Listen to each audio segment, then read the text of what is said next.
Hello दोस्तों, स्वागत है आपका हमारे YouTube चैनल द मोटिवेटर्स पे। अगर आप इस कहानी को समझ गए तो चाह कर भी आप अपने आप को ध्यान करने से रोक नहीं पाओगे। एक बार एक ध्यानी व्यक्ति एक वृक्ष के नीचे बैठ ध्यान कर रहा होता है।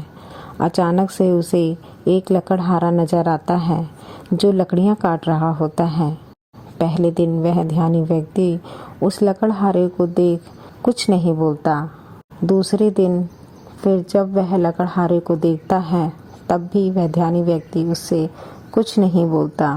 पर जब लकड़हारा तीसरे दिन उसी जंगल में ध्यानी व्यक्ति के पास लकड़ियां काटने के लिए आता है, तब वह ध्यानी व्यक्ति उस लकड़हारे से कहता है, सुनो भाई, तुम रोज यहाँ लकड़ियाँ काटने के लिए आते हो, तुमने तो अच्छा खासा धन इकट्ठा कर रखा होगा।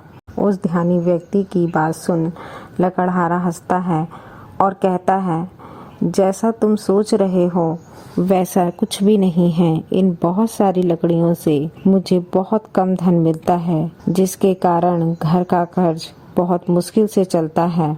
लकड़हारे की बात सुन ध्यानी व्यक्ति लकड़हारे से कहता है कि तुम यहाँ से कुछ आगे क्यों नहीं जाते? आगे जंगल में चंदन के वृक्ष हैं। क्या तुम नहीं जानते कि चंदन की लकड़ियाँ बहुत महंगी होती हैं? ध्यानी व्यक्ति की बात सुन लकड़हारा चौंकता है और मन ही मन सोचता है कि यह व्यक्ति झूठ बोल रहा है, क्योंकि अगर आगे कहीं चंदन के वृक्ष होते तो ये यहाँ क्यों बैठता, उन लकड़ियों को बेचता और धन न कमाता। फिर वह सोचता है क्यों ना आगे चल के देख लिया जाए, क्या पता ये सच बोल रहा हो। वह ध्यानी व्यक्ति की बात पर विश्वास कर उस जंगल में थोड़ा सा आगे जाता है और जैसे ही आगे जाकर वह देखता है तो उसकी सारी समझ हिल जाती है। वह सोचता था कि इस जंगल के बारे में उससे ज्यादा कोई नहीं जानता है, पर अपने चारों तरफ चंदन के वृक्षों को देखकर उसकी समझ हिल जाती है। इसके बाद वह ध्यानी व्यक्ति के पास वापस आता है और उससे कहता है कि आप मुझे क्षमा करें, मैंने आपको गलत समझा है। मैं सोच रहा था कि तुम झूठ बोल रहे हो, लेकिन वहाँ पे तो वाकई में चंदन के बहुत सारे वृक्ष हैं। लकड़हारे की बात सुन वह ध्यानी व्यक्ति लकड़हारे से कहता है, तुम्हें क्षमा मांगने की कोई ज़रूरत नहीं है, क्योंकि मैंने तो तुम्हें वह बताया है जो तुम नहीं जानते थे। अब वो लकड़हारा जलाने वाली लकड़ी को छोड़कर चंदन की लकड़ी काटकर बेचना शुरू कर देता है। अब वह एक दिन लकड़ियां काटकर ले जाता और उसे बेचता और आराम से 3-4 दिन बैठकर खाता। कई महीनों तक ऐसा ही चलता है। फिर एक दिन अचानक वह उस ध्यानी व्यक्ति से मिलता है। तब वह ध्यानी व्यक्ति उस लकड़हारे से कहता है, क्या तुम अभी तक वो चंदन की लकड़ियों को बेचकर ही धन कमा रहे हो? इस पर वह लकड़हारा कहता है कि हाँ, मैं अभी तक वो चंदन की लकड़ियां ही बेच रहा हूँ। इस पर वो ध्यानी व्यक्ति उस लकड़हारे से कहता है कि अरे भाई, उससे आगे बढ़ो, उसके आगे चांदी की खदानें हैं। लकड़ियाँ वकड़ियाँ काटनी छोड़ो, अगर एक दिन चांदी ले जाओगे तो कई महीने बैठकर खाओगे। इस पर वह लकड़हारा ध्यानी व्यक्ति की बात मानकर और उसके आगे जाता है। तब उसे वह चांदी की खदानें मिलती हैं। तब वह वहाँ से बहुत सारी चांदी लेके चला जाता है और 5-6 महीने तक वहाँ वापस नहीं आता। उस लकड़हारे को अब उस ध्यानी व्यक्ति के ऊपर पूरा विश्वास हो गया था। वह एक बार आता और चांदी भर कर ले जाता और कई महीनों तक बैठकर खाता। अब वह एक लकड़हारे से सेठ बन गया था। कई दिनों बाद जब वह लकड़हारा यानी सेठ वह जंगल में चांदी लेने जा रहा होता है, तब वह फिर से उस ध्यानी व्यक्ति से मिलता है। वह ध्यानी व्यक्ति उस लकड़हारे से पूछता है, क्या तुम अभी तक वो चांदी ही लेके जा रहे हो? इस पर वो ध्यानी व्यक्ति उस लकड़हारे से कहता है, अरे भाई, उससे अब आगे बढ़ो। तुम उसके आगे जाओगे तो तुम्हें सोने की खदानें मिलेंगी। क्या तुम्हारे मन में कभी ऐसा नहीं आया कि मैं उसके आगे जाकर देखूं? वह लकड़हारा सोचता है, सच में यह तो मैंने कभी सोचा ही नहीं। ध्यानी व्यक्ति की बात मान वह लकड़हारा आगे जाता है और आगे जाके देखता है कि चारों तरफ सोना ही सोना है। वह अब सोना ले जाता और कई वर्षों तक मज़े से बैठकर खाता। और कई वर्षों के बाद वह लकड़हारा फिर से एक बार वह ध्यानी व्यक्ति से मिलता है और इस पर ध्यानी व्यक्ति उससे कहता है कि क्या तुम अभी भी वो सोने की खदानों से सोना ही भर रहे हो? तो इस पर लकड़हारा कहता है, हाँ, मैं वो सोना ही भर रहा हूँ।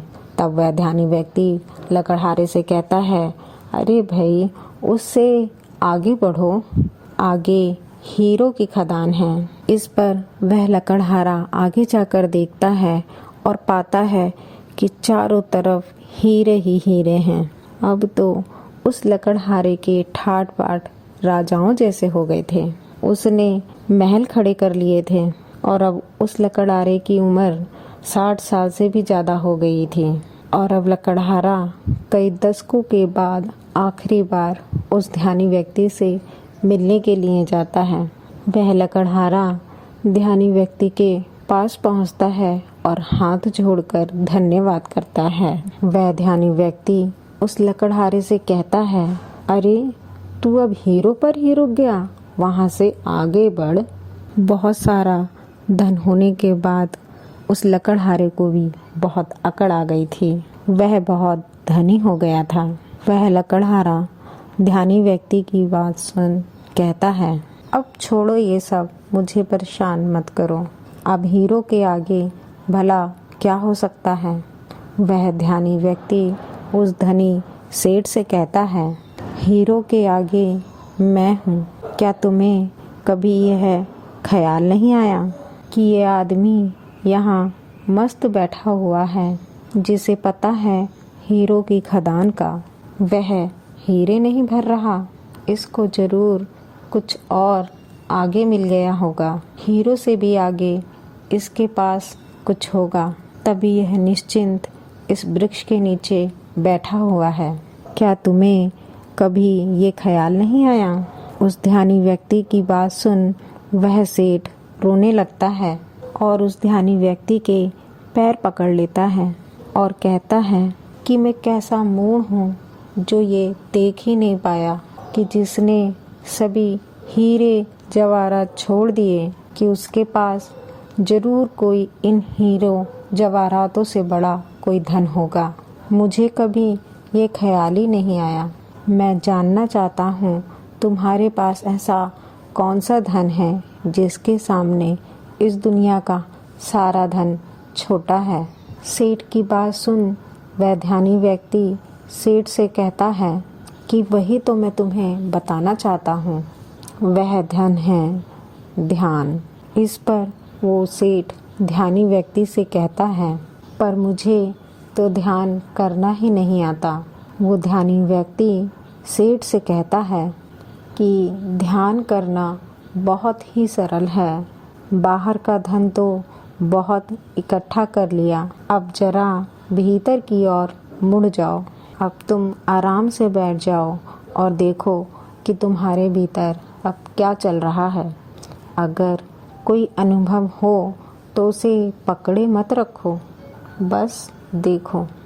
हो सकता है तुम्हें परमात्मा मिले, पर तुम्हें उन्हें भी नहीं पकड़ना है। तब तक देखते रहो जब तक कि सभी अनुभव, सभी विचार शांत न हो जाएं। पर ध्यान रहे, जबरदस्ती किसी भी ध्यान, किसी भी विचार का जब कोई अनुभव ना रहेगा, जब कोई विचार ना रहेगा, तब तुम निर्विकल्प एक समाधि में होगे।